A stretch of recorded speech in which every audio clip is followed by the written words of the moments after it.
Okay, just tell me when it is. It is. Hi, Mary. Okay. Hi, everyone. Sorry I'm a little late. I was sweating my head off trying to get into the Zoom link. Somehow it wasn't working. But here I am, and I'm in New Jersey, USA, and I don't know where you all are. I think possibly mostly Israel. I'm not sure. So today we're going to do, I have, my little blackboard here, and it's the fall slaw. Now, the recipe I think I gave Gennad isn't exactly the, after I started doing it again, I thought, oh, this isn't right. So anyway, be flexible, and this is a flexible dish any case. So this is a, I had started one, and you can see, can you see, I just make sure, you can see that there is lots of liquid in here. I started this yesterday. You can, this is the kind of dish that is great for the fall and winter because it keeps really well. And you have all kinds of vegetables, cabbage and red cabbage and all the more hard vegetables that don't go bad quick. So what I'll do is I'll show you how to first, after it's been in this press, the salad press. I guess most of you know a salad press, but if not, you can just put your vegetables, and then you can put a press on top with some other form that makes the weight bring the liquid out. And all it is see how this liquid comes right out. When you want to serve it, this is what you would do. Make sure your hands are clean, no anything like residue on there. So then you would have this as a finished product. And then you can make this your base, and you can add all kinds of, excuse me, different kinds of sauces and ginger juice or sesame seeds or anything at all to do a little different version every time. So today what I'm going to do is going to show you start to basic finish. And so here you go. Put this over here. I had to do a makeshift. Gennad, I remember I was going to do it on my desk, but I figured it out to extend my, I have an extension for my camcorder, so it worked. So we have all these vegetables, and it's red onion, red cabbage, carrots, and red and green cabbage, of course. So I thought what I'd do is first demonstrate how to work with some of the vegetables, just in case I don't know where everybody is in terms of their cooking skills, but I thought it's only fair to demonstrate this real quick. So I have one of these are really great, the peeler, because oftentimes the carrots can have bumps on them and it's not pleasant. And you want to be very careful when you do a dish like this or anything that is fermented. And so this is a fermentation. And the longer it ferments, the more strengthening and more fermentation that it'll create. If you just do it for a couple hours, then it's called, a light salad, pressed salad. But if you do it for, indefinitely, you can keep it in the fridge. It becomes like a longer term pickle. So I use this, I peel it, especially if the carrot is, you've had it a while.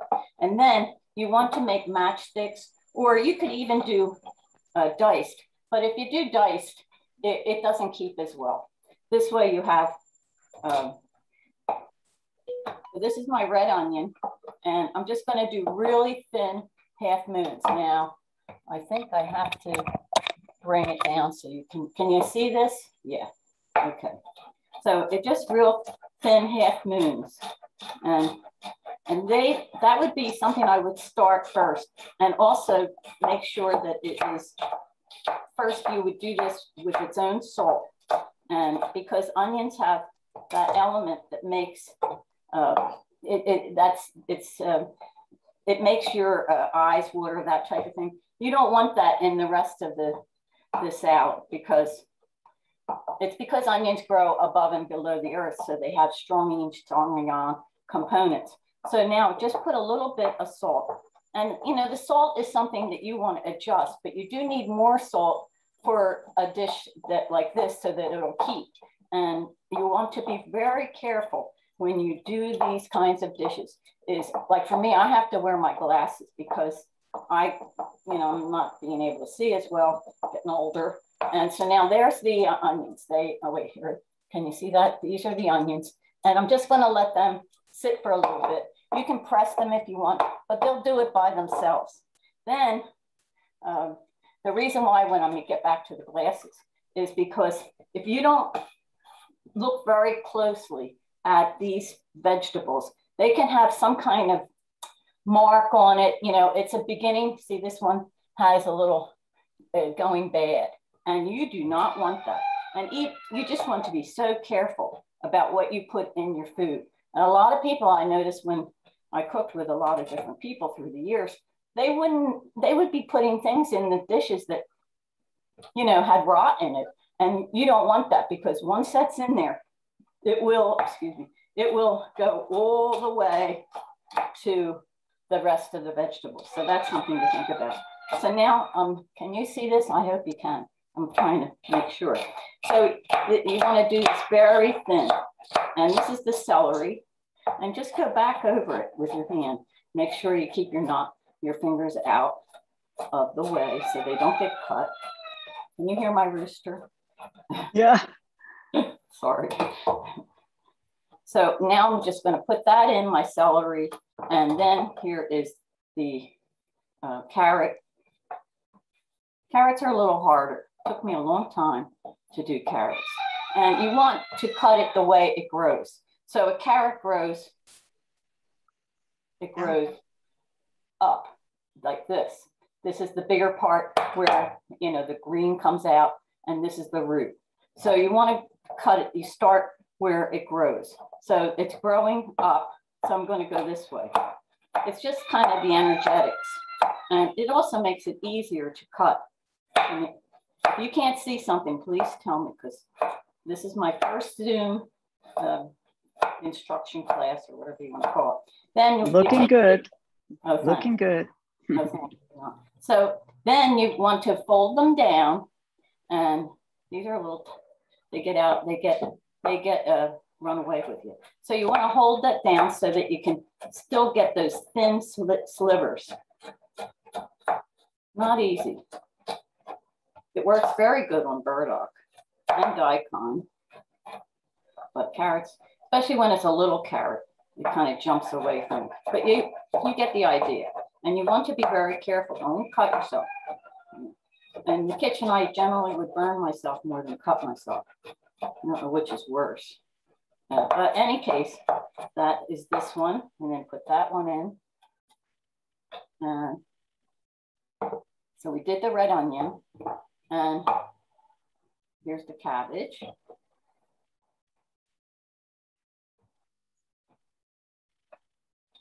So you would just take a sliver and you kind of break them up, and just as thin as you can go. And this one's coming out like a little dice, but that's okay. The rest of the cabbage, you want to take them and sort of flatten them down, and then that makes it easier to cut. Same with the red cabbage, same thing. Here's some red cabbage, and just real thin.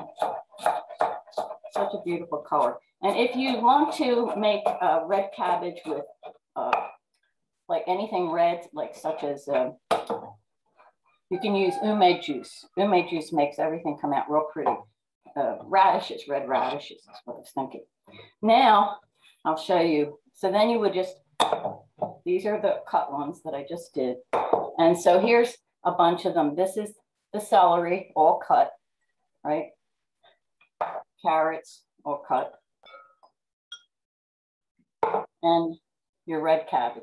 Now this was a cup each. This was the recipe that I gave you. This is a lot, and it depends on how much you want to do. So I'll put some salt in now. Maybe half a teaspoon, not a half a teaspoon, at least a teaspoon, maybe even more. So you want to start using your hands and start to rub them around so that everything gets the salt on it. And then here's more cabbage. I think I need a bigger bowl. Anyway, so you get the idea. So this is my recipe. 1 cup of cabbage, 1 cup of red. Can you see that? Do I have it up right? No? All right, I'll do that at the end. I'll get done with this. So now you're going to mix it up really well. And you can see it. Okay. Mix it up real well. And then you're going to place it into your press. And or if you are just going to use the bowl, then you would take something round that fits in perfectly and put it on top and put a heavy weight on. And little by little, you'll see the water will start coming out. So I think I need a tiny bit more salt. And the red onion I did separately because that is because you don't want that onion flavor and component. It's an element. I forget the name of it. There is a name. But in any case, you don't want to mix that in. And so what we'll do is, now this onion has already gotten sweated. And you can see. So I put it up again. Is that better? Can you see that? And I'm squeezing out that juice. See all this juice. In just a short time, it sweats. And this is good for always when you're using onion in your salads. Like there's a wonderful pickled cucumber and onion salad. That one, always put it out first before you mix it in. So then, now we just take this, put it in. Get rid of all these. And now you're just going to do your press. And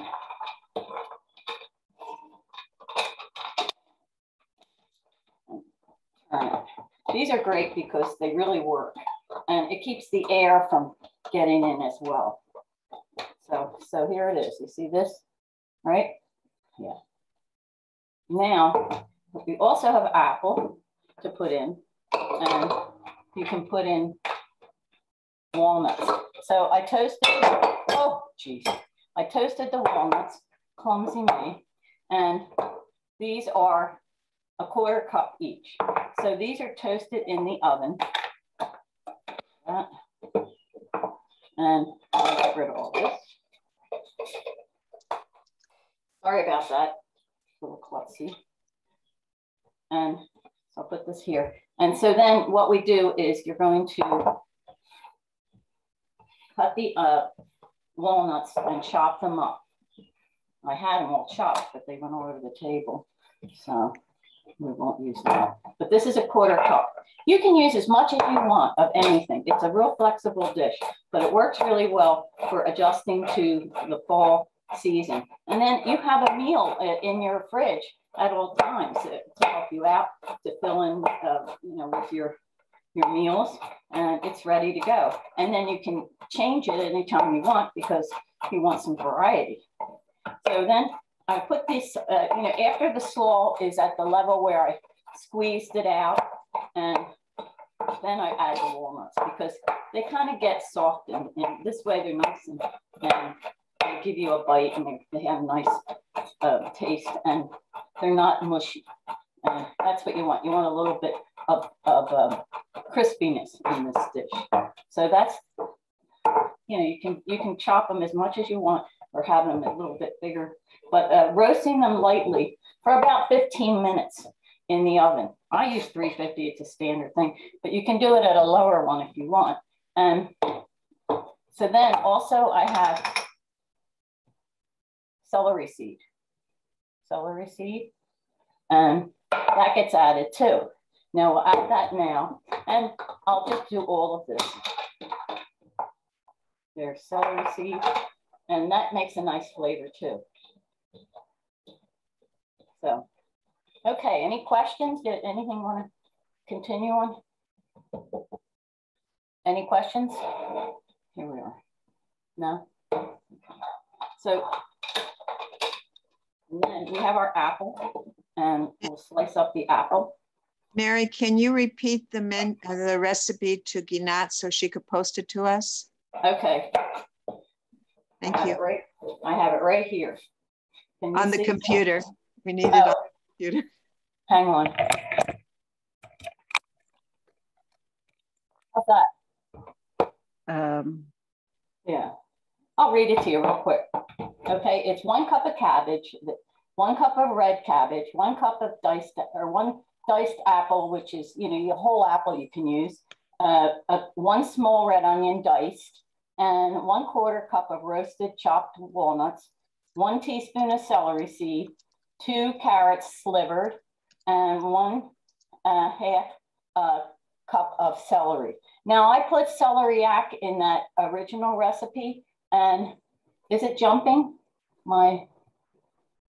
So I put celeriac in there, and celeriac is the root of celery. They call it celery root, and it's just great stuff, but I couldn't find it. I went everywhere looking for it. So I couldn't get that, but that is something that is really good. And then, for variety, you can add rice vinegar, you can add some sweetener, you can also add anything you want, the sesame seeds, when you're finished and you squeeze it out, the base product, then you can add all your different flavors. So that works really good. Do you have it? Is that good? And then I tried to make a mock mayo, and that isn't easy. And I looked online trying to figure that out too.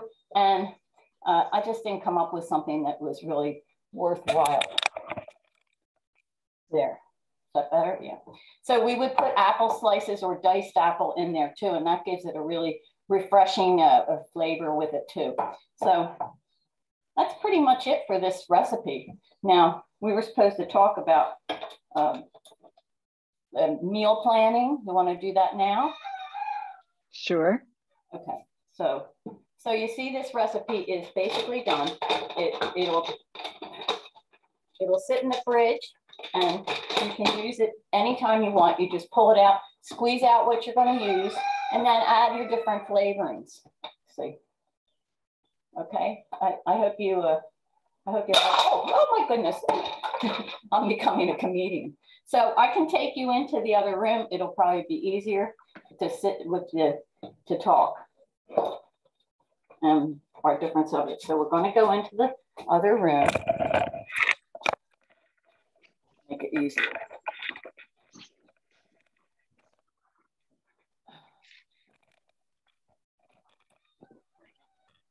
Okay.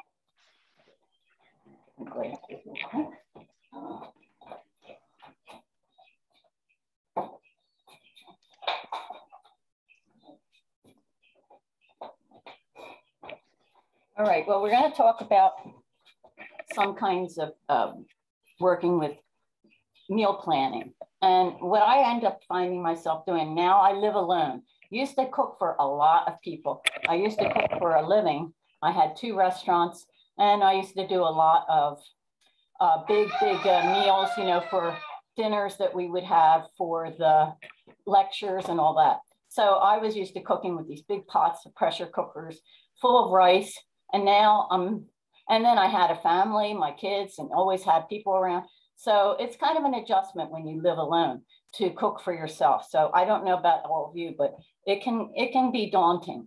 And so I've discovered that I'm not pressure cooking as much, because I find that it's a lot, you need a lot of rice or a lot of beans to make it really work well. So generally I boil it. Now in the winter, I'll probably do some more pressure cooking, but for me, I'm a pretty person. So pressure is not what I need actually. So what I do is let's say for breakfast, I would do like, I make a cereal grain from my leftover rice or any kind of leftover grain I have. You can mix them together. And I love whole oats. They're wonderful. They're not easy to get because not everybody's into them, but I really like them. They work wonderful and they just taste great. So much more different than the oat flakes.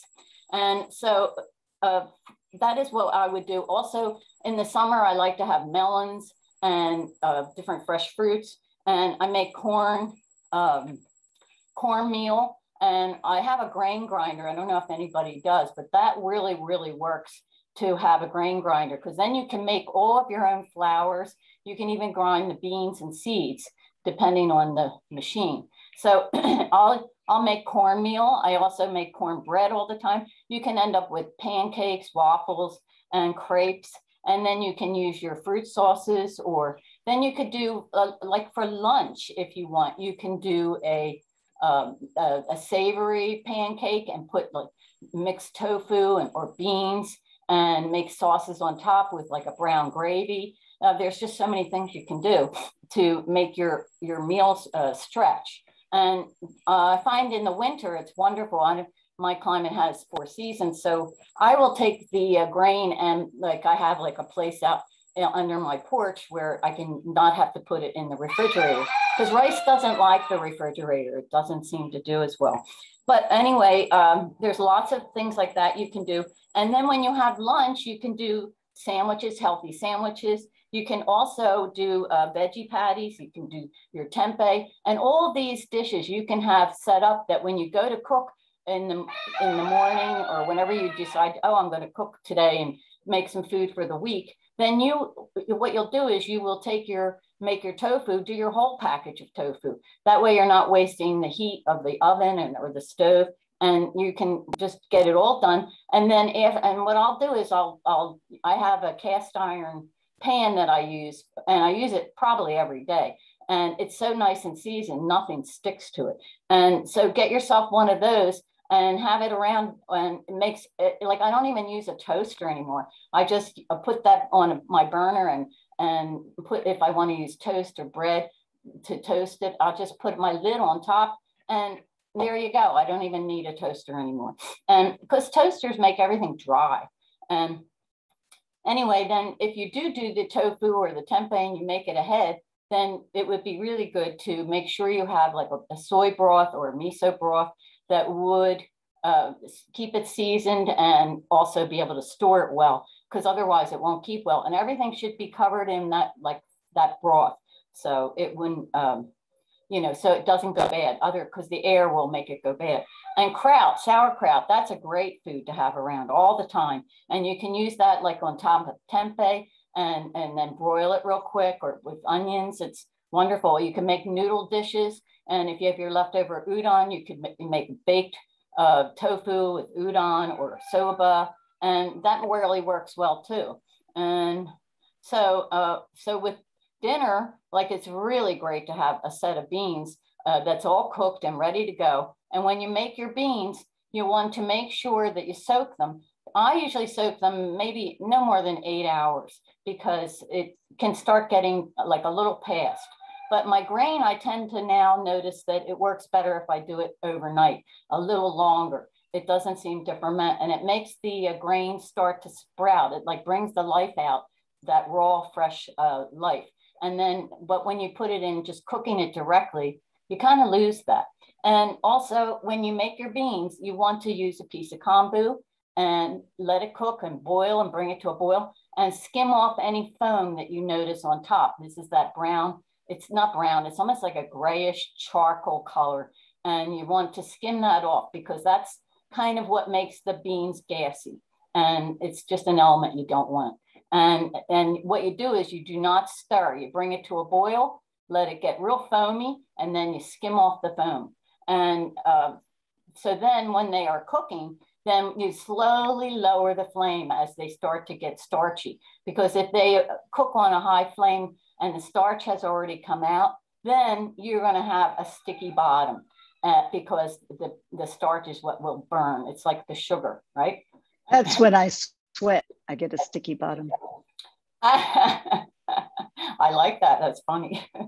That's Joan Rivers. So what else? Then, you can always have your soups for dinner or for lunch, depending on what you want to do. And you can make all kinds of fun things out of your grains. You can mix your beans into your grain and, just stir fries, baked.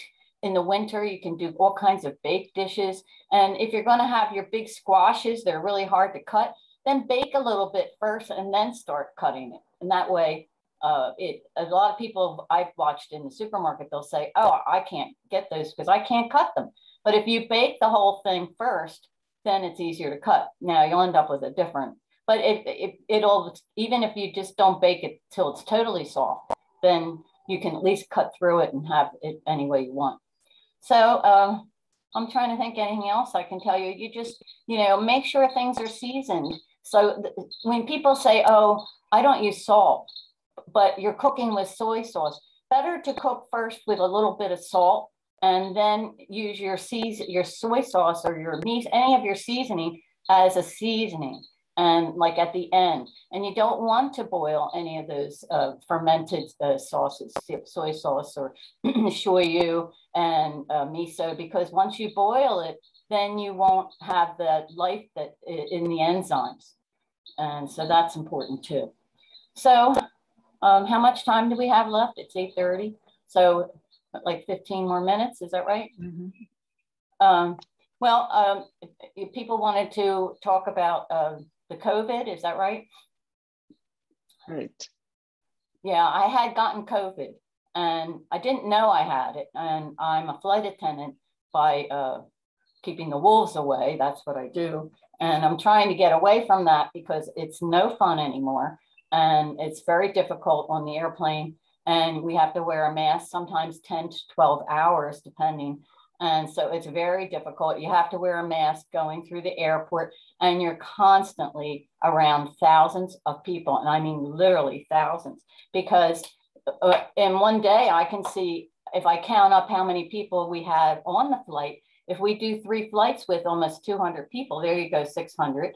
Then all the people you pass through the airport, it becomes a lot of people that you're around. And we are always trying to not sit near the people so we can, while we're waiting for our flight or we're on a delay. So it's kind of difficult. And I'm trying to get away from it. But right now I still have to do it to make money. And, but I think I'm now able to break it down so that I don't have to do it so much. But I guess that's where I got the COVID. I don't know exactly, but it was really not a fun sickness. And so I didn't know I had it. And then it began to be where I wasn't tasting. I still could smell, but I felt something so different than I never had before. And it wasn't like a cold. It was like I had to blow my nose, but it never irritated my up here. Like it would, when you have a cold, you find yourself, oh my God, your nose gets all sore from blowing your nose. It wasn't like that. I don't know why, but and I did have a small cough, and when I would take a deep breath, it kind of hurt. Like if you were in a smoky room one night or something, and you go home and you breathe, you can feel the smoke in your lungs, something like that. I can't explain it, but it was like hard to take a deep, deep breath. So all I could do was lay in bed. I finally got to bed, and it was hard to eat, and I didn't have an appetite. It was really a tough moment. So thank God for my daughter. She came, and so she bought me some oatmeal and some teas and all this stuff. And then she had food ordered, so it was on my front porch because she didn't want to be connected. And she delivered food. She was wonderful. So I found that melon was a big help. She had, cut up this melon for me, and that was really helpful. And so then on my other friend, you all might know Sherry Damaris, well, she's a good friend. She said to me, call Denny, So I called Denny Waxman. You probably all heard of him. He's our local consultant for Macrobiotics. And so I told him I had COVID, and so I said, is there anything you can recommend? And he told me warm apple juice and to just keep sipping on that. And also it's called, oh my God, it's blank. Well, anyway, zinc, I took zinc, and it's called, hang on, I have it right here.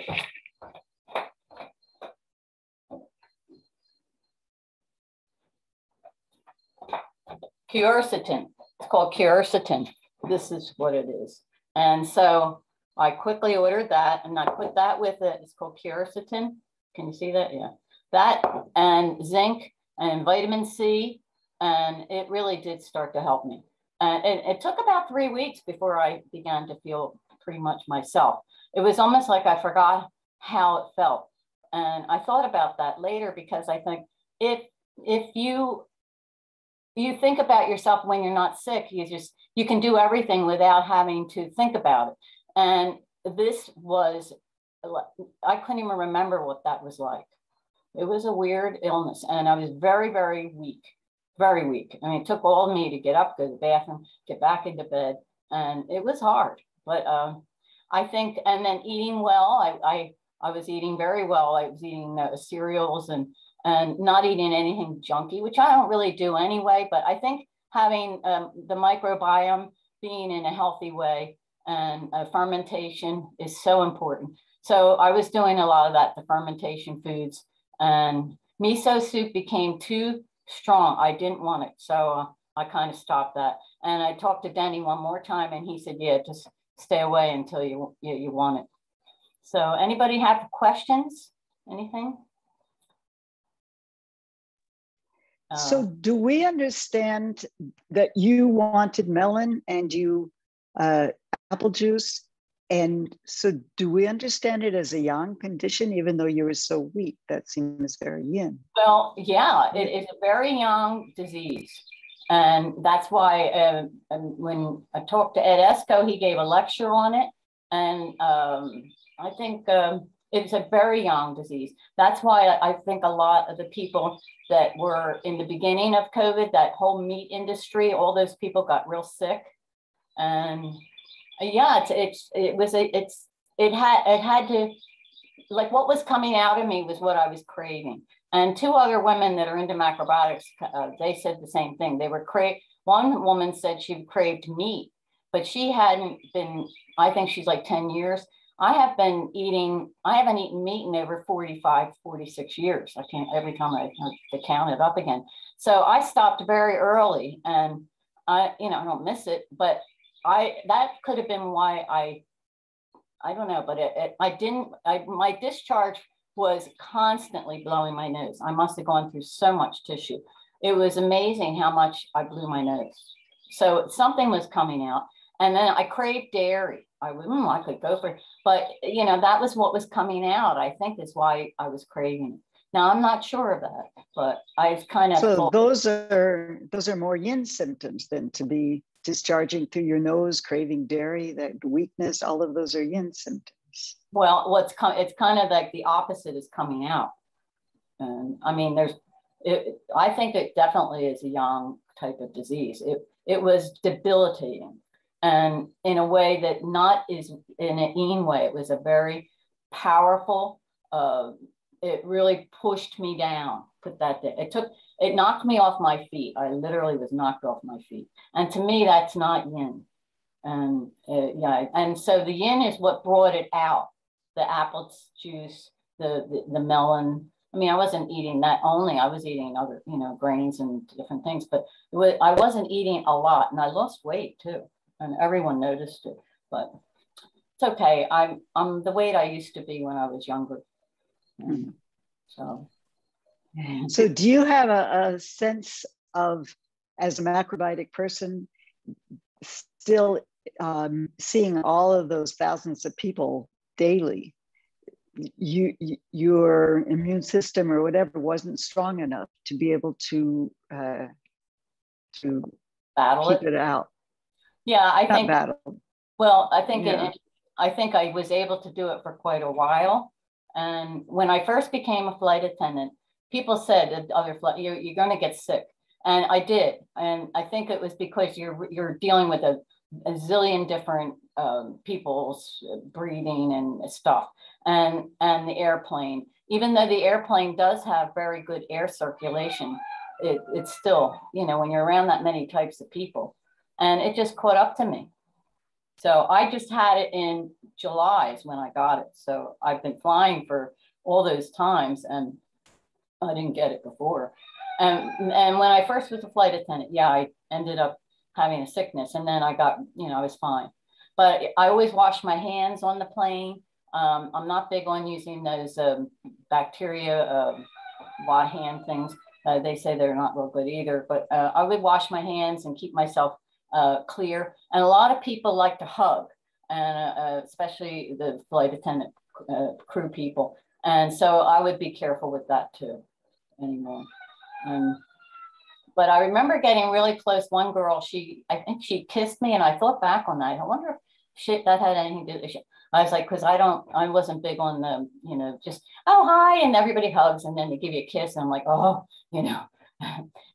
So even my kids, we were all, my daughter was like, okay, well, virtual hug, but now we hug and it's fine. And she ended up having it too, COVID, but she had a vaccine, so she didn't have much to deal with. She got well real quick. So I have two questions. Okay. All right. I thought before anyone gets on the plane, they need to be tested that they're negative. So how did it slide by? Well, I had to be tested to be negative, of course, because in order to go back to work, I had to show my company. No, not you. Everybody who gets on the plane needs to be tested, don't they? I don't know if that's true. I've not heard that. Well, that's international only? Yes, probably international, but not, let's see, we're only domestic. And to go to Puerto Rico, I went to San Juan. Oh, they put us through. I mean, everybody was in white coats and all covered and gloves. And I mean, it was really a big barrier of people to get through. And so you had to prove that you were only going to be there for less than 72 hours. And because we are crew members, we have a lot of exemptions. And so, but I have to go back to work on the 3rd, and I haven't been back since the 18th of July. So yeah, I told them I had the COVID. I had to tell them. And then, and I had myself out anyway. I dropped all my August trips, so it was great. And then once I got my negative test, then I sent that over to the company, and they said, oh, good. And now you're okay to go for your next schedule. So that's my next question is, does it influence your view of taking the vaccinations? I'm under pressure to take the booster, and well, I heard just the other night, or last night actually, I listened to a report on my phone, and the guy said that Israel is the most vaccinated country. Is that correct?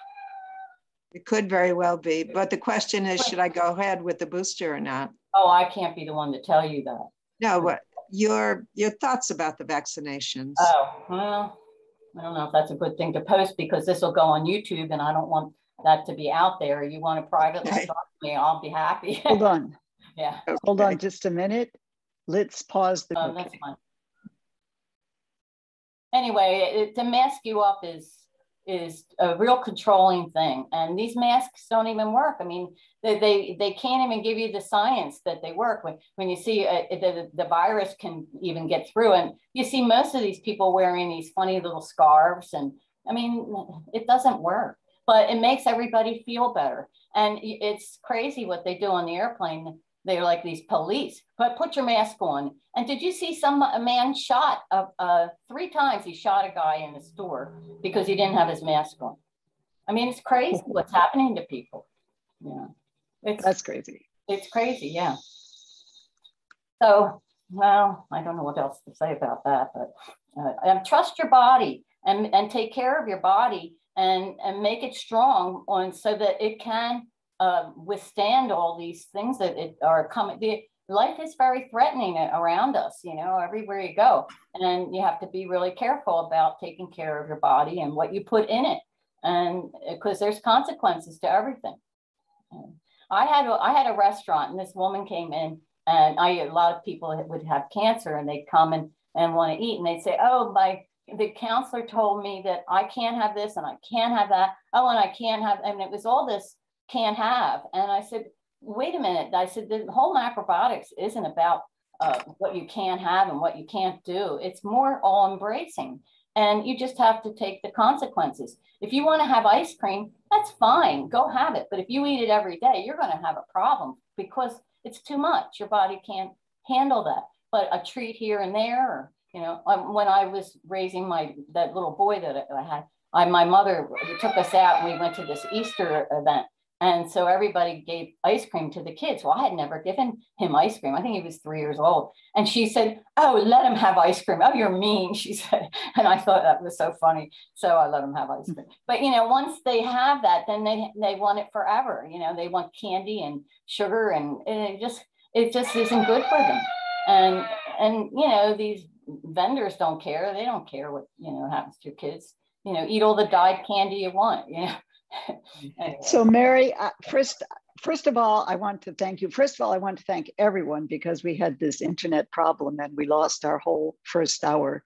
So Dean, especially our speaker, yeah, I really want to thank our speaker, Dean, that he got washed out, and we will reschedule you, God willing. And Mary, it's a wonderful presentation. So we have two people raising hands, actually. Before I just get to Michelle and Kathy, this is our break time. If anyone needs to get up, get down, go around, stand up, sit down, whatever you need to do. And we'll start. Our next speaker is Philippa at the top of the hour. And so you're welcome, everybody, to take a break now. And then Michelle and Kathy, maybe Michelle, you're not muted, so maybe you want to go first if you still have a question. Yeah, thank you, I do. Thank you, Mary. What an excellent presentation. I got so much today. Yeah, and I have a question.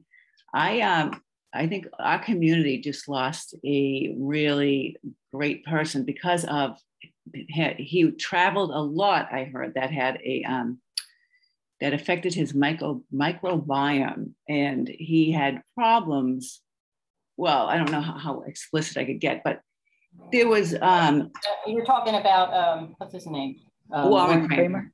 Yeah, Warren. Okay, yeah. And I heard because of his traveling so much that it affected his microbiome, and he had digestive issues, put it that way. Do you find that to be true with yourself being macrobiotic? No, I don't. Now, I think an airplane can make you get constipated possibly, because what happens if you take a water bottle and you empty it, you will see what it'll do. The water bottle will get, like, the plastic will kind of go inward. So it could make you a little constricted, but I don't really have a problem. And I think a lot of people have problems of not being able to go in a public bathroom. So that backs them up because they just won't go. And then they have that problem. And I don't know what happened to him. I heard he stopped flying like at least 2 years before he died.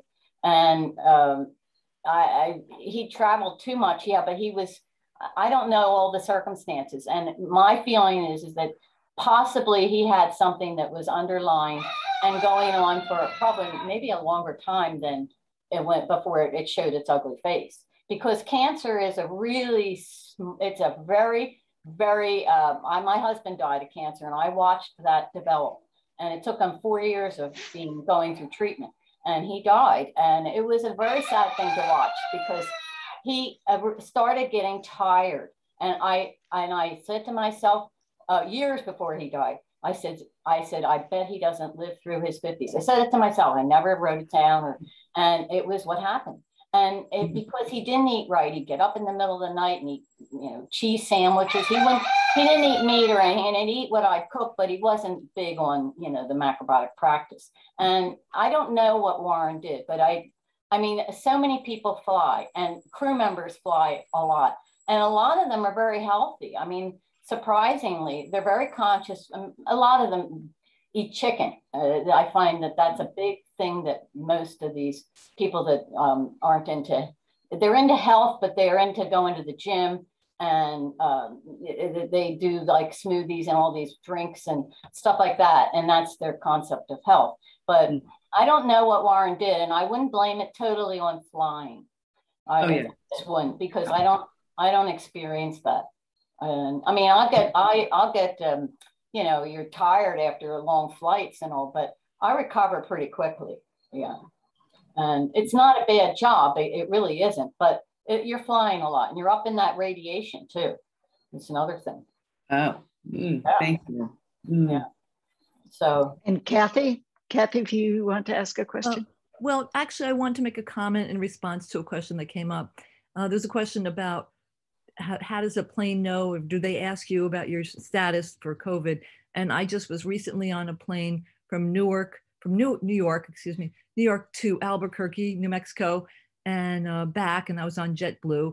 And I did get tested before, so I could have that piece of paper, but they did not ask anyone.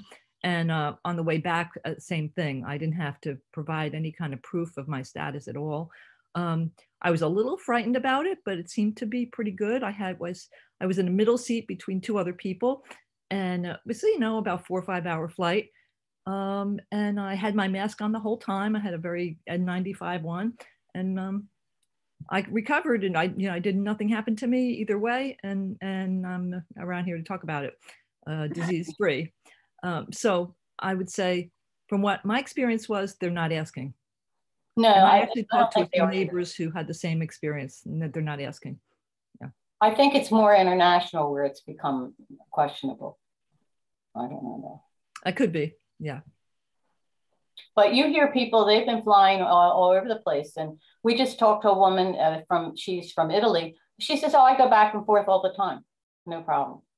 And because she is from Italy, but I was surprised she said that. Yeah. So people are traveling. It's surprising how many people are traveling. And it's Spirit, I work for Spirit Airlines, and they had a terrible time recently. And thank God I wasn't in that, because people were delayed and left and stranded, and the whole computer system went down, and customers were very unhappy because they flights were canceled. But they're a nice company, and but it's constantly full. It's amazing how many people fly. I think, where are they all going? I mean, full. It's packed, and you've got babies, and it's just crazy how many people. But it's not fun right now. The people are upset, and there's the attitudes are unhappy, and people are frustrated. So. Yeah. Any last questions before we take a little break? So Mary, where is everybody mostly? The participants? Well, where are you all? United States. Oh, okay. Yeah, we've got both US and Israel, I'd say. Okay. New York. A little bit of Europe. Massachusetts, United States. Hi, everybody. Hi. Southern California. Oh, good. So there are a lot of variety. Okay. Yes, Baltimore, Maryland. Oh, we fly there. And Dean's from Australia. Wow. He wins the prize. Australia? You're from Australia? Yeah. Have you heard of Australia? You people? Oh yeah, I listen to the Australian news. I like them. But they say that they've really they say that Australia is the testing ground for the new world order. Is that, do you get any of that idea? Well, we're being, we're all locked down basically. We're not allowed to go anywhere or do anything other than exercise and buy some food. Oh, maybe not the whole of Australia, but yeah, there's a lot of upset about it, a lot of upset. And it's been like that for a couple of months now, and they think it might carry on for another month or so. And yeah, I think that keep putting it off. The goalposts, first she said September, then it's October, and now it's up to November that this whole lockdown. That's what I heard. I'm not sure. Yeah, I think it's, people are suffering through it. That's for sure. But, what can we do? It's the police are out. My son was out a couple of weeks ago. You're only allowed to have one friend if you go and exercise. They were out at night he had two friends with him. And he said suddenly there were two helicopters overhead with spotlights, shining down on them, looking for groups of people to break up. But I thought it's like a futuristic movie, God. It's incredible. The future is here, yeah. I'm going to cut the recording. So again, Mary, thank you so much. Oh, you're welcome. My pleasure. Thank you. Good. Okay.